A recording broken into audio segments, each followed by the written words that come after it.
provided by Thomas Allgaier and Frennis, based on the most relevant post on LinkedIn about account-based marketing in CW 02 and 03. Frennis is a B2B market research company working with enterprises to optimize their campaigns with account and executive insights far beyond AI. It is good to be back. And, looking at the stack of insights from the last couple of weeks, I'm feeling a genuine sense of relief. Relief. That's not a word I usually associate with January marketing planning. Usually it's more like panic or exhaustion. Why relief? Because we are firmly in 2026, and I think we can finally say the conversation about is ABM just a hype cycle is dead. It's buried. The debate is over. I see what you mean. Looking at what people are posting, nobody is asking, should we do account-based marketing anymore? They've moved way past the why and are now obsessing over the how. Yes. Specifically, how do we stop messing it up? That is the shift. The curated content from weeks 2 and 3 paints this really specific picture. ABM isn't a marketing tactic. You just, turn on for a quarter. Right. It's not a quick fix for lead numbers. Not at all. Yeah. And it's not a specific campaign you run. No, the sources are screaming that it's a massive shift toward an operating system. That phrase kept coming up. It's the perfect metaphor, isn't it? An operating system just runs everything in the background. It manages all the core functions. Exactly. It's about precision, alignment, and honestly, revenue protection. Yeah. It's so far beyond just net new lead generation now. Okay, so to help you navigate this, we've organized this deep dive into 4 distinct clusters based on what we're seeing online. First, we're going to look at ABM as that operating system, the big mindset shift. Then the foundation. Right, the foundation, which is sharper targeting. Yeah. Then the engine data and AI in 2026. And finally, the fun part, the real-world execution, the actual plays people are running right now. Sounds like a solid plan. Let's dig in. Okay, so let's unpack this first theme, ABM as an operating system. I think a lot of people get paralyzed thinking they have to burn everything down to start ABM. Oh, absolutely. There's this fear you have to stop everything else. Yeah, but Michaela Munitz had a great post that really counters that anxiety. She did. She argues you don't just flip a light switch and suddenly you do ABM. It's not this binary state. Right. She makes the point that ABM isn't about throwing your entire go-to-market strategy overboard. You don't just fire your demand gen team. You're still running campaigns, you're still creating content, still supporting sales. But the difference, and this is the key part, is the lens. As Michaela puts it, you finally know who you're doing it for. It's a layer you add on top. It makes things visible. It adds structure to the chaos, which I love. It's not a replacement, it's a refinement. It's like putting on glasses. The world is the same, but now you can actually see. But Robert Bukitz took it a step further. He's calling it a full operating model. And that's an important distinction from just a strategy. An operating model implies it changes how the business functions. Operationally. Yeah, exactly. Robert notes that modern ABM is where precision beats volume. And that is a hard pivot for a lot of marketers who are, let's be honest, addicted to volume. We love our big numbers. It is hard to let go of that more is better mindset.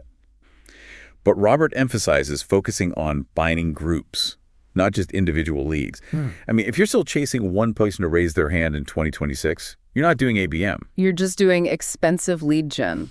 That's it. Because one person rarely signs the check anymore. It's a committee. And speaking of expensive, Davis Potter had this analogy about resources that I think is just going to stick with me. He calls it an account investment strategy. This was my favorite insight of the week, hands down. He says, to treat your target account, list your TAL like a stock portfolio. Which just makes so much sense. You don't obsess over a penny stock the same way you watch a major holding. Precisely. Yeah. In finance, you allocate resources to the highest yield assets. You wouldn't put the same... But with investment comes accountability. If I'm a portfolio manager, I have to show returns. And this is where it gets a little scary. Declan Mulkeen and Nancy Carlisle Harlan were talking about this hard truth that ABM has to own revenue outcomes. They were not mincing words.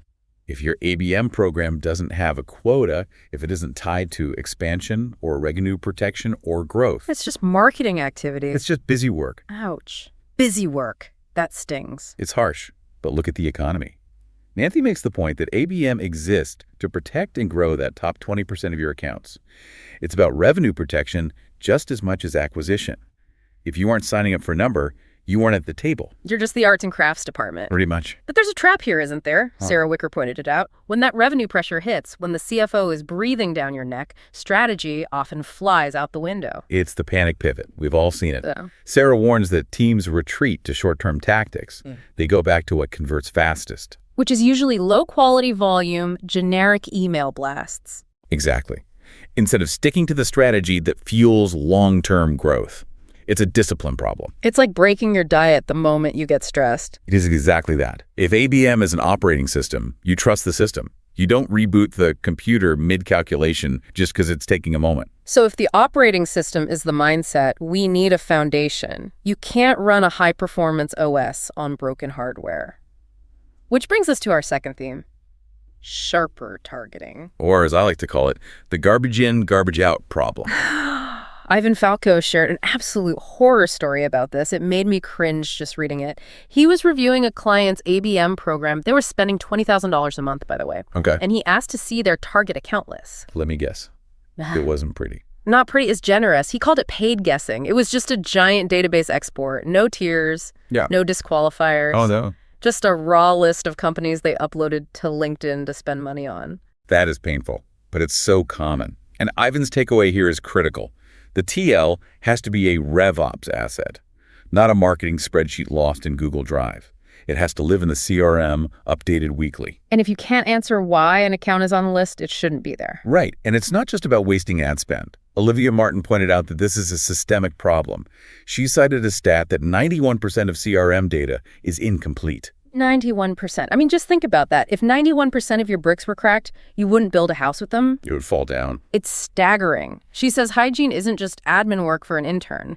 Without clean data, programmatic ABM is just spraying impressions into the void. You're paying to show ads to people who left the company 3 years ago. So how do we fix it? Kevin Payne outlined a playbook that I think is incredibly practical. What's the play? He says, stop guessing. Backtest your ideal customer profile. So looking at who actually bought from you in the past. Yes, look at the last 12 to 24 months of close-won deals. But, and this is the part people miss, look at the close-lost deals too.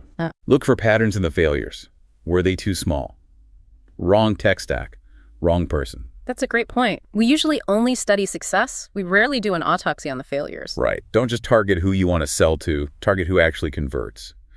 And then Kevin says you have to tier ruthlessly. Right. Tier 1 gets the white glove 1.1 treatment. And Tier 3 gets automation. Match the effort to the potential yield. And Tyler Pleiss added another layer to this, which brings it all back to alignment. He said most strategies fail before they even start because account selection isn't tied to what the business actually cares about this year. The shiny object syndrome. If the business goal is expand into healthcare and your ABM list is full of manufacturing clients because you're comfortable with them, you've already failed. Your list has to mirror the corporate strategy, period. So we have the mindset, we have a clean list, now we need the engine. Right, let's talk theme 3, data, AI, and measurement. Because it's 2026, we can't talk marketing without talking AI. But the conversation has, it's changed, hasn't it? Drastically. It's matured. Phil Zascari noted something really interesting. He argues that while AI speeds everything up speed to market, insights, the fundamentals haven't changed. In fact, he says the human touch matters more now. Because of all the noise. Exactly. Because everyone can use AI to generate infinite emails, infinite content. So things like handwritten notes, personal calls, they become premium assets. Scarcity creates value. When everyone is zigging with bots, zag with a human. That's it. It's the uncanny valley of marketing. When everything feels synthetic, the human element stands out. And Jessica Field's had a similar warning about the AI will fix it mindset. The magical thinking. Yes. Marketers think they can just layer AI on top of that 91% incomplete CRM data we talked about, and that AI will somehow turn it into gold. It won't. I liked your phrasing. AI is an accelerator, not a janitor. It won't clean up your mess. It will just amplify it. If your data is bad, AI just helps you make bad decisions faster. But when we do use AI correctly with clean data, Nancy Carlisle Harlan, she seems to be everywhere this week, talks about agentic AI. Agentic AI is a term we're hearing a lot. For anyone catching up, how is this different from the generative AI we were all using a few years ago? So generative AI creates things, text, images. Agentic AI does things. It makes decisions. And Nancy's point is that this is the real shift. It's not just about efficiency, like writing an email faster. It's about strategy. Exactly. AI agents should be used to surface risks, flag a stalling buying group, or suggest the next best play. It's an orchestration layer. It tells you what to do next. So it's like having an analyst whispering in your ear saying, hey, the CIO at this account downloaded a white paper, but the CFO hasn't engaged in 3 months. Send this case study to the CFO right now. That is a game changer. It takes the guesswork out. But if we're using all this sophisticated tech, we can't just measure clicks anymore. Please, no more click counting. Nikki Blouse suggests we stop the endless attribution debate, who gets credit for what, and just start measuring account progression. So what does that look like on a dashboard? It's tracking movement. An account moves from target to MQA to sales accepted to opportunity. Or we move the needle. Is the account closer to buying today than it was yesterday? That's what matters. Bruno Estrella at Clay introduced a metric I found really interesting called qualified engagements. This is a great example of precision. It's not about getting 100 likes on a post. It's about cross-referencing who engaged with your named account list. So if the CIO of a Tier 1 account likes your post, that's a qualified engagement. Right. But if my mom likes your post, it's sweet, she's supportive, but it doesn't count toward the goal. Sorry to your mom. She understands. She wants us to hit quota too. Okay, let's move to the final cluster. We've got strategy, targeting, tech. Now for theme 4, execution and real-world plays. This is where the rubber meets the road and where we see the shift from volume to signals. We aren't just blasting emails. Elmer Lopez shared a story that honestly blew my mind.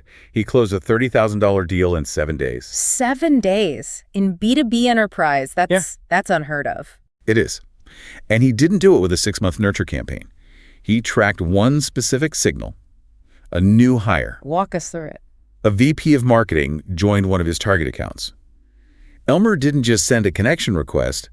He looked at the job description for the role she'd just filled. Okay. It specifically mentioned implementing event tools. That's the smoking gun. He knew her mandate before she even unpacked her desk. Exactly. He called immediately, not a generic congrats email. He called and said, I see you're here to fix events. Let's talk. Timing beat nurturing. That is signal-based selling at its absolute finest. It's relevant, timely, helpful, but sometimes you can't get them on the phone. Tom Augenthaler shared a great story about the access strategy. This was the radio show example, right? Yes. The sales team was trying to get into a PE-backed account for 6 months. Total silence. So they decided to change the geometry of the relationship. I love that phrase, change the geometry. It implies moving from a vendor-buyer dynamic to something else. It is. They invited the target executive onto a radio show to discuss AI.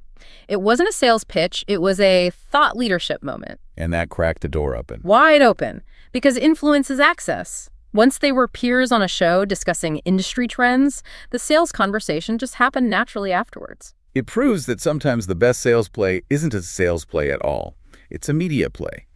But execution also requires adaptability. I mean, things go wrong. Did you see the story from Emily Grizdowich at Freckle.io? The boxes. This is my favorite story of the week. It's such a nightmare scenario. It really is. It's a masterclass in pivoting. So set the scene. They targeted about 60 operators in San Francisco. They sent these beautiful physical boxes, and then the boxes got stuck in customs. Absolute panic. The campaign launch is looming, and your main asset is being held hostage. Most people would just pause the campaign and cried. Emily didn't. She used AI to generate images of what the boxes looked like. And she used those images to start conversations on LinkedIn. She basically said, look at this amazing thing we made for you. It is coming, but customs hates us right now. That's brilliant because it created a story. It wasn't, here's a gift. It was, we're in this struggle together. It humanized the brand. And she said the engagement was actually higher because people sympathized. The constraint forced creativity. The ops system of handling the crisis probably earned them more attention than the box itself would have. Absolutely.